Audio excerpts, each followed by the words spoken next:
Assalamualaikum warahmatullahi wabarakatuh. Shalom, Om Swastiastu, Namo Buddhaya, dan salam kebajikan. Sebelumnya perkenalkan, nama saya Bill Ezra Benedi Simatupang dengan NIM 11.1221-40497 dari kelas L, mata kuliah Argumentasi Hukum. Sebelumnya saya ingin berterima kasih banyak kepada Ibu Emi dan Bapak Adit karena sudah memberikan saya kesempatan untuk mempresentasikan kasus penyiraman air keras terhadap Novel Baswedan di Jakarta dalam kesempatan emas kali ini.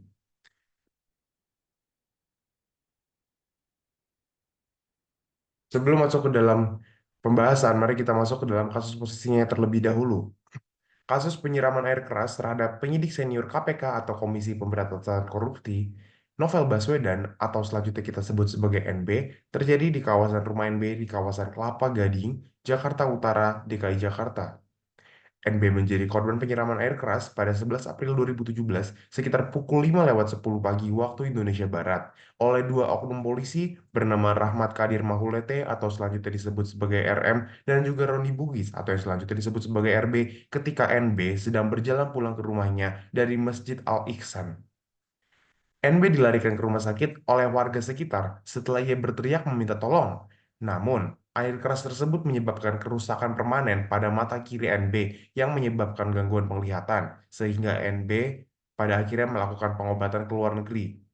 Kasus ini berlangsung selama lebih dari 2 tahun, yang mana pada Desember 2019, RM dan RB ditetapkan sebagai tersangka atas kasus ini, dan pada tahun 2020, RM divonis penjara selama 2 tahun, dan RB divonis penjara selama 1,5 tahun. Terdapat tiga isu hukum yang akan kita bahas di sini. Yang pertama, apakah vonis terhadap pelaku dinilai terlalu ringan untuk memberikan efek jera atas tindakan pidana yang dilakukan? Yang kedua, apa hambatan yang terdapat dalam penanganan kasus ini sehingga proses penyelidikan berlangsung sangat lambat hingga 2 tahun lebih?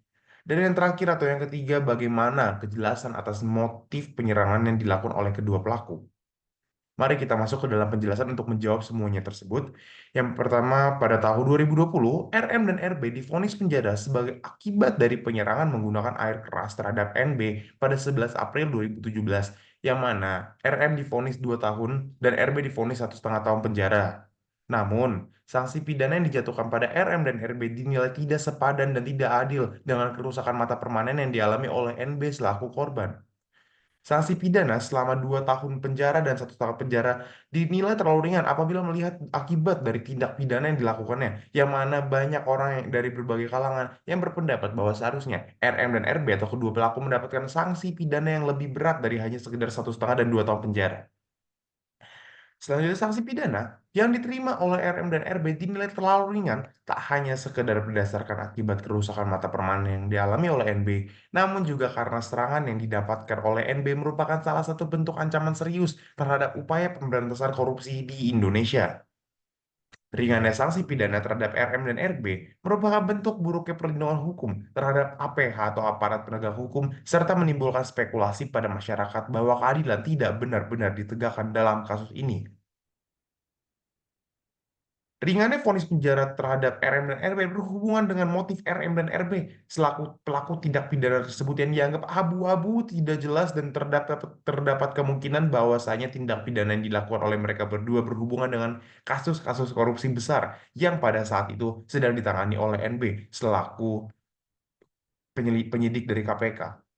Motif tindak pidana yang dilakukan oleh RM dan RB masih menjadi pertanyaan besar dengan berbagai spekulasi dari masyarakat luas, baik itu spekulasi negatif maupun spekulasi lainnya. Karena terdapat kemungkinan bahwa tindak RM dan RB merupakan atas perintah dengan aktor intelektual di balik keserangan ini, menurut masyarakat luas.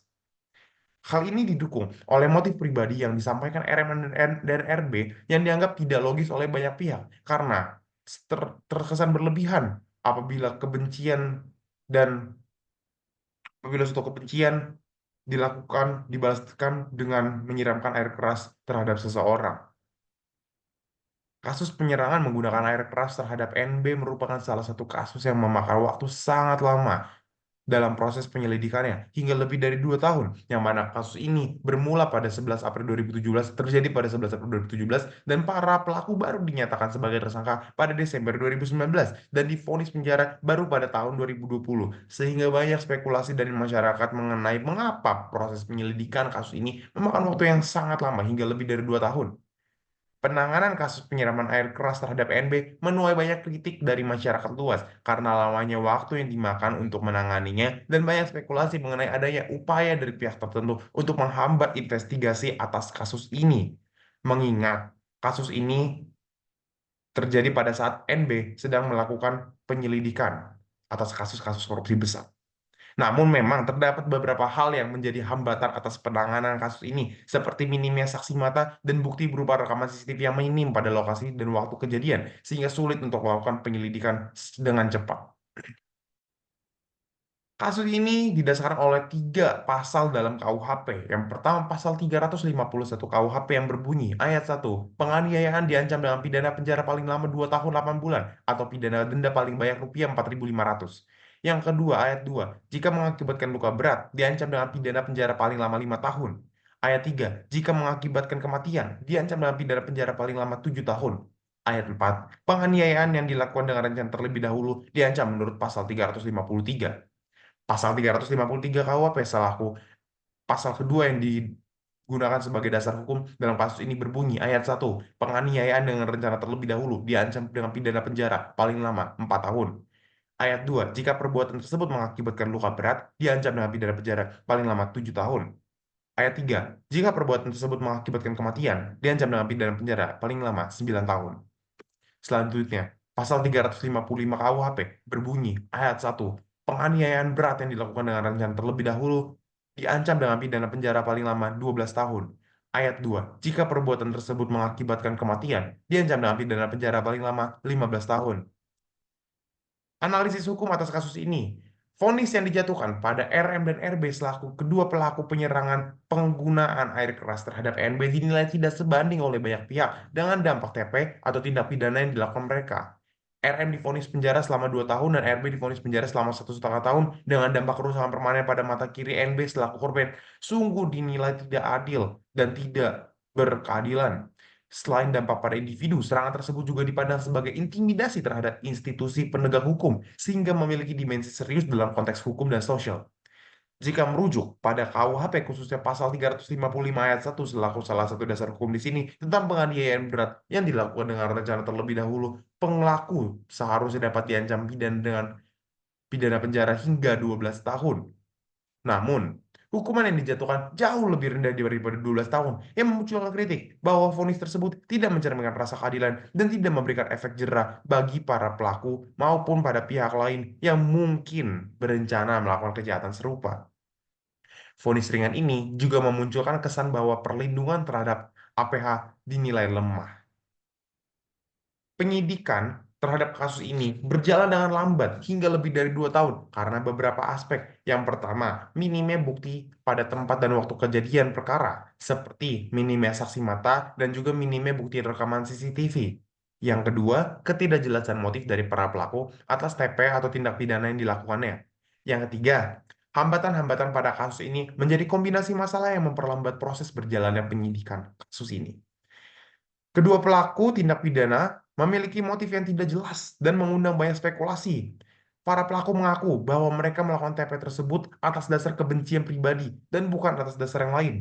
Namun, terdapat dugaan bahwasanya tindak pidana tersebut tidak hanya didasarkan kebencian, namun juga hal lain yang mungkin berhubungan dengan kasus-kasus korupsi besar yang pada saat itu sedang ditangani oleh NB. Hal ini dikarenakan motif kebencian merupakan suatu motif yang abu-abu bagi seseorang untuk menyerang seseorang lainnya menggunakan air keras. Dapat disimpulkan dalam kasus ini bahwasanya kasus penyiraman air keras terhadap NB merupakan salah satu kasus yang mengundang perhatian luas dan mencerminkan berbagai persoalan mendasar dalam sistem hukum di Indonesia. Kasus ini tidak hanya meninggalkan dampak fisik yang permanen pada korban, tetapi juga memunculkan banyak spekulasi kritik dan juga keprihatinan dari masyarakat luas. Vonis yang dijatuhkan kepada para pelaku yang masing-masing dihukum 2 tahun dan 1,5 tahun penjara dinilai tidak sebanding dengan dampak serius dari tindakan mereka. Ringannya vonis ini menimbulkan kesan lemahnya perlindungan hukum terhadap APH serta kurangnya efek jerat bagi para pelaku, sehingga memicu keraguan publik terhadap komitmen negara dalam menegakkan keadilan. Proses peradilan yang lambat juga menyebabkan kekecewaan terhadap publik karena adanya kendala dalam penyidikan kasus ini, termasuk tidak adanya saksi yang cukup serta bukti yang cukup dalam lokasi kejadian, motif pelaku yang abu-abu, serta dugaan adanya campur tangan dari pihak tertentu, dugaan. Meskipun pelaku mengakui bahwa motif di balik penyerangan tersebut adalah kebencian pribadi, namun banyak pihak yang menganggap hal ini tidak masuk akal, yang mana kemudian menimbulkan spekulasi bahwa adanya pihak yang lebih besar yang terlibat dalam kasus ini. Vonis ringan terhadap pelaku juga menunjukkan ketimpangan dalam penerapan hukum, mengingat pasal 355 ayat 1 KUHP yang relevan dalam kasus ini memungkinkan hukuman hingga 12 tahun penjara untuk penganiayaan berat yang direncanakan. Vonis ini dinilai melemahkan rasa keadilan korban dan juga melemahkan kepercayaan publik terhadap sistem peradilan di Indonesia. Secara keseluruhan, kasus ini mencerminkan lemahnya penegakan hukum di Indonesia, baik dari segi perlindungan terhadap penegak hukum, transparansi proses hukum, maupun penegakan rasa keadilan.